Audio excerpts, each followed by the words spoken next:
Aquí la Politécnica. Os habla la emisora de los estudiantes libres en lucha, de los griegos libres en lucha. Tras una breve pausa, otra voz añade: pan, educación, libertad. No tenemos pan. Hola, soy Iris y bienvenidos a mi canal Pequeñas Joyas Literarias. El día de hoy les traigo la reseña de un libro que estuve persiguiendo por años, los últimos 2 años especialmente, a pesar de que se lanzó como en el 2012, 2013. Estuve detrás de este libro y finalmente lo conseguí. Gracias por Rúa, tienes mi amor eterno, porque fue la única librería en donde lo encontré. Y es Pan, Educación, Libertad de Petros Markaris, de la serie del comisario Kostas Yaritos. Por si son nuevos en el canal y han llegado aquí de pura casualidad, les cuento que soy muy fan de esta serie del comisario de Kostas Yaritos. Les voy a dejar aquí como los links o en la cajita de información sobre los libros de los que he hecho reseña. En esta ocasión este libro salió como en el 2012, 2013, no me acuerdo bien. Cuando llegó a México la verdad es que llegó un poco caro, así que yo dije, me voy a esperar un poco a que baje de precio. Sí, después no lo encontraba en ningún lado, pero de verdad, en el sótano ni siquiera está en la página de internet. He ido a buscarlo y ya no les aparece en el catálogo. Lo busqué en otras librerías y nada, no aparecía en ningún lado. Es como si nunca hubiera existido. Pregunté en Planeta, me dieron largas. Bueno, es que, yo no tengo contacto con la publi relacionista de Planeta. O creo que sí, y le mandé un mail y nunca me contestó. Entonces, como que por Twitter amenacé de que pues me lo iba a descargar. Y entonces me dijeron, no, veía Zócalo Pino Suárez, fui, no lo tenían, me dijeron que está descontinuado, que este autor ya no lo van a editar en México y yo estoy así. Y total de que yo ya me había rendido, de verdad yo estaba rendida. Y un día fui a Antara porque tenía que ver a una persona y fui a Porro está ahí y casi por pura costumbre pregunté y me dijeron, no lo tengo aquí, pero te lo puedo tener mañana. Y así, ¿me lo vas a conseguir?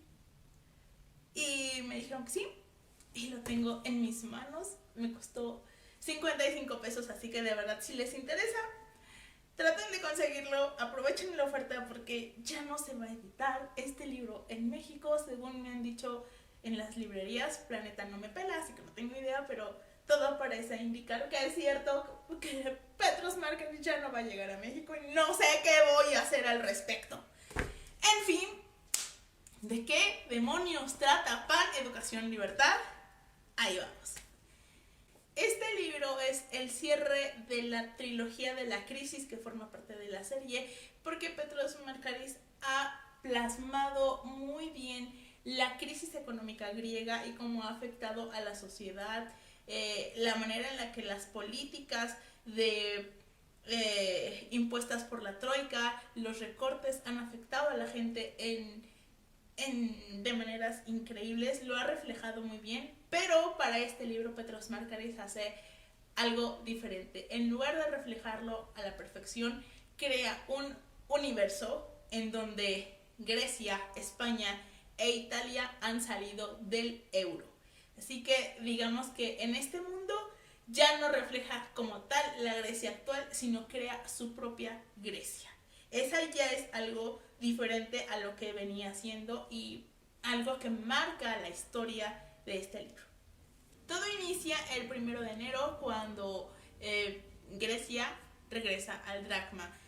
Durante muchas páginas el autor nos habla más de esta situación económica y social que del caso, hasta que Caterina, la hija de Kostas, tiene que defender a un joven que arrestaron por vender droga, pero la verdad es que Caterina queda muy desconcertada porque este joven no cumple para nada el perfil de un traficante y le pide a su papá que pues le eche una mano nada más como revisando algún antecedente o algo así, porque ella no entiende y quiere estar como muy segura si va a defenderlo. Kostas le hace caso y él también queda muy intrigado porque la verdad es que este chico es hijo de una familia prominente, estudia física, no fuma, no toma, es muy raro, pero las cosas todavía se vuelven más extrañas, aunque en apariencia no tienen relación, pero pues coinciden en tiempos.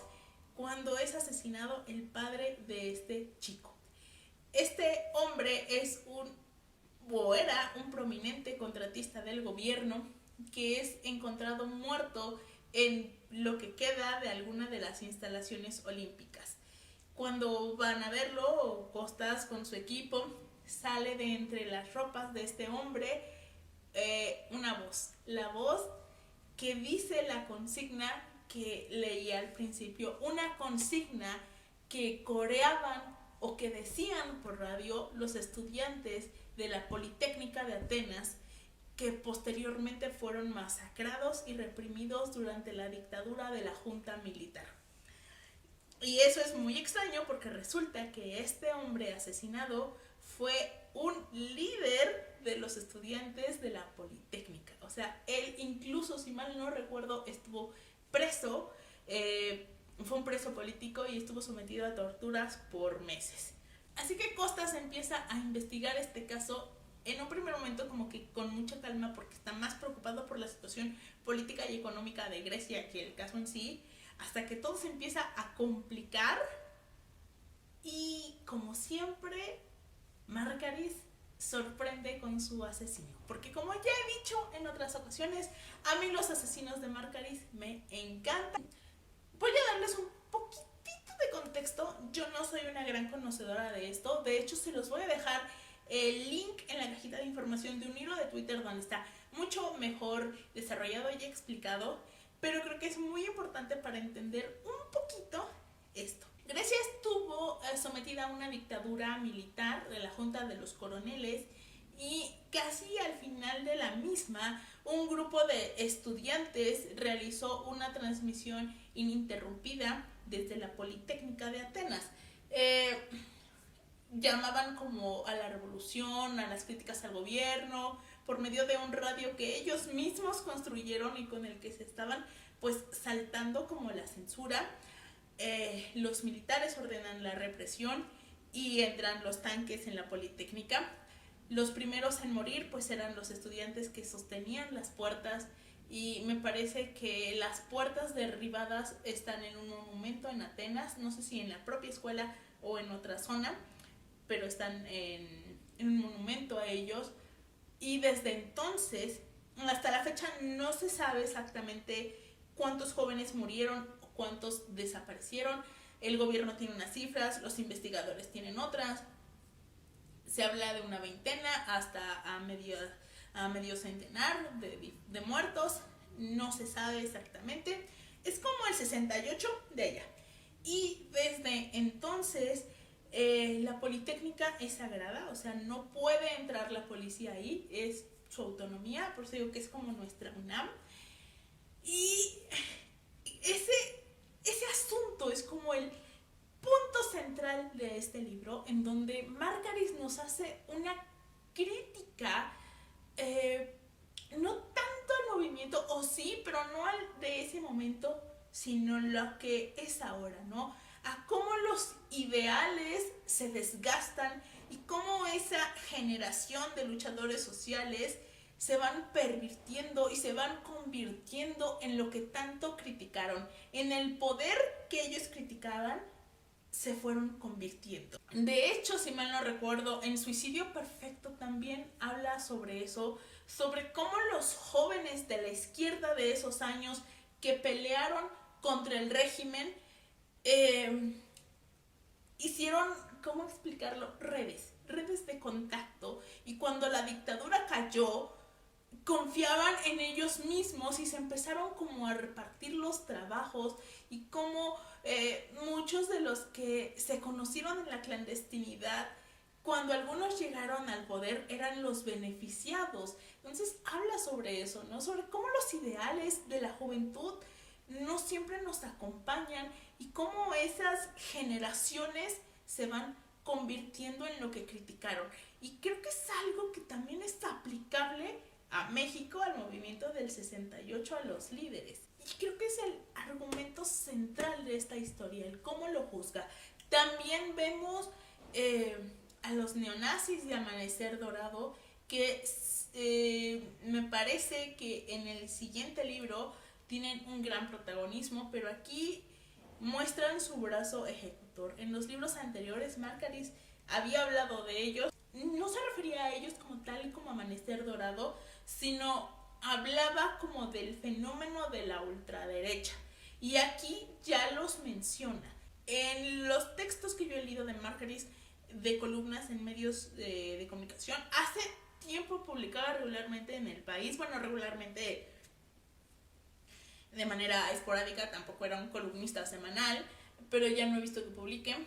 Hablaba sobre eso, sobre el crecimiento de Amanecer Dorado, fue de los que lo estuvieron como reportando antes de que explotara y llegaran al Parlamento. Yo ya había leído críticas suyas anteriores, entonces aquí ya habla de ellos y de la violencia que generan con los inmigrantes y de cómo explicarlo. Hay una parte en la que no profundiza mucho, lo deja como de pasada, pero siento que no es casualidad, o sea, lo planteo ahí, sobre cómo la policía tampoco es muy contraria a Amanecer Dorado y a sus comentarios, o a sus postulados, mejor dicho, cómo no son tan contrarios y cómo tienen aliados dentro del cuerpo de la policía, aliados que respaldan sus ideas supremacistas y xenófobas. Por otro lado, yo creo que la debilidad del libro, aunque la historia a mí me gustó mucho, creo que la debilidad del libro es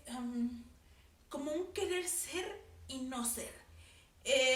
Márquez nos habla sobre esta Grecia sumida en el caos del dracma, que ha abandonado el euro, pero al mismo tiempo quizá le dio miedo darle demasiado protagonismo a ese tema y que terminara convirtiéndose como en una novela económica, o que se perdiera esto, aunque llegado el caso, de pronto el propio caso se pierde,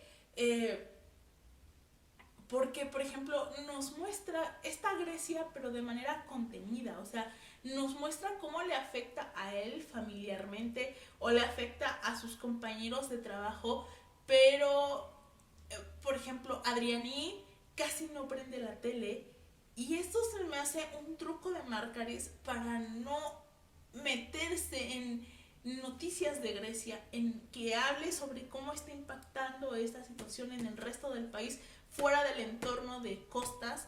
Siento que es como un truco de Márquez para evitar eso. Entonces es como un quiero, pero no quiero. Es como un quiero mostrar esta Grecia, pero no demasiado, porque a lo mejor no sé cómo va a resultar. A lo mejor no quiero que le dé demasiado protagonismo, o a lo mejor no sé, o sea, no tengo como una teoría tan grande y desarrollada sobre cómo va a vivir Grecia esa hipotética situación.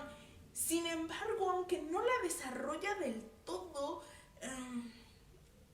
esa manera tan íntima de manejarlo, sí le roba protagonismo al caso, y de pronto se vuelve como una novela de la crisis. Entonces es como complicado. Creo que sí es de lo que cojea esto. Incluso alguien que no conozca a Márquez y que llegue a este libro como tal y no conozca su estilo y cómo ha hablado sobre la crisis económica griega en sus otros libros, probablemente va a decir: ¿y dónde está el crimen? O sea, ¿en qué momento va a iniciar la investigación? ¿En qué momento le van a hacer caso al cadáver? Y pues creo que esa es como la gran debilidad de este libro. Aún así, a mí me gustó muchísimo. Hay una cosa como muy detalle curioso de esto. El libro salió en el 2012. Tras muchos años de una Grecia sometida a recortes brutales, llega lo que sería como el voto de castigo. Desde la llegada de la democracia, dos partidos se habían casi estado turnando en el gobierno, que eran Nueva Democracia de derecha y el PASOK de izquierda. Llega el hartazgo de la sociedad, llega el voto de castigo y triunfa un partido de izquierda Sirza con Alexis Tsipras, que ante la imposibilidad de llegar a un acuerdo como él consideraba que necesitaba Grecia, un poco de alivio de todos los recortes y de todas las cosas que exigía la Troika. Plantea un referéndum en donde le pregunta a la población si se deben aceptar las condiciones de los préstamos de la Troika o se deben rechazar. Márkaris hace campaña por la aceptación de esas medidas porque él consideraba que si bien la situación de Grecia era terrible, salir del euro, una hipotética salida del euro, aunque nunca se habló como tal, o sea, Tsipras no lo dijo como tal en el referéndum, pero era una posibilidad real, una posibilidad latente con ese referéndum. Márkaris hace un llamado para votar a la aceptación de estas medidas, porque él consideraba que si bien la situación de Grecia era trágica, si se salía del euro la cosa podía ir mucho peor. Y incluso él decía que pues cuando escribió Pan, Educación, Libertad, nunca se imaginó que como que ese escenario que él había pensado como lejano pudiera estar cerca de cristalizarse. Finalmente en el referéndum triunfó el rechazo a las medidas, pero no sirvió de nada, así que pues todo quedó en nada para Grecia, porque bueno, yo siempre consideré que Alemania y la Troika les iba a decir, pues si a mí qué demonios me importa lo que opine tu población, a mí qué demonios me importa si se mueren de hambre, si los ancianos han perdido su pensión y rebuscan en la basura para tener algo que comer, si los hospitales no tienen suministros, si la gente tiene que quemar leña porque de otra manera no tienen calefacción en su casa, si la gente ha perdido sus empleos, sus casas, si mendigan en la calle, ¿qué demonios me importa a mí? A mí págame. Y yo siempre consideré que eso es lo que iba a ocurrir y es pues tristemente lo que pasó. Tsipras trató de rebelarse contra eso y al final no pudo, y han seguido los recortes, las privatizaciones, todavía hay huelgas generales cada cierto tiempo.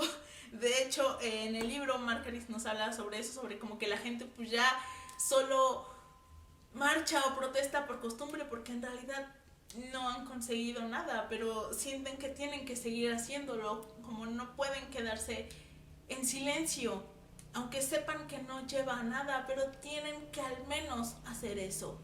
Y pues la situación de Grecia sigue muy mal, han crecido muy poco, pero muy poco de nada. En fin, como les dije, les voy a dejar como información adicional en la cajita de información. Es un libro que a mí me gustó mucho, estoy esperando leer el siguiente, pero voy a dejarme como un poco de chance para... Porque si ya me voy a quedar sin libros, pues mínimo que los dosifique un poco, ¿verdad? Porque Offshore no lo encuentro por ningún lado. En fin, eso fue todo por el día de hoy. Espero que les haya gustado la reseña. Nos vemos la próxima semana.